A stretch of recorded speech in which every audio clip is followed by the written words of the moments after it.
In this video, I'm going to show you how to fix Microsoft Visual C++ setup failed. First thing, go to CMD, run as administrator. Then over here, you need to type the following command: dism /online /cleanup image restore health, and then press enter. And then type this command: net stop wua user v. Then type net start wua user v. Then type net stop crypt svc.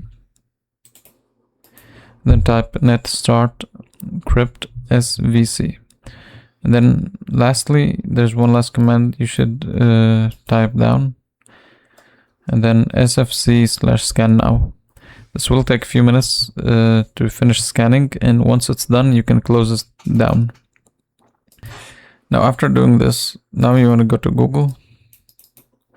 And over here, type Visual C++ redistributable. So you'll go to the first website here.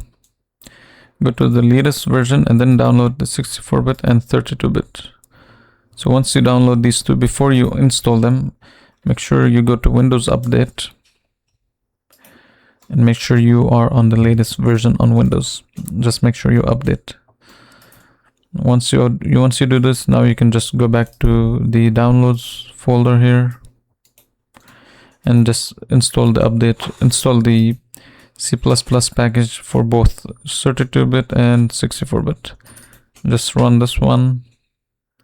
Here it's saying repair because I already have this package, so if you don't have this package already, it will say like install. So you'll have to click either uninstall or repair, whichever would work.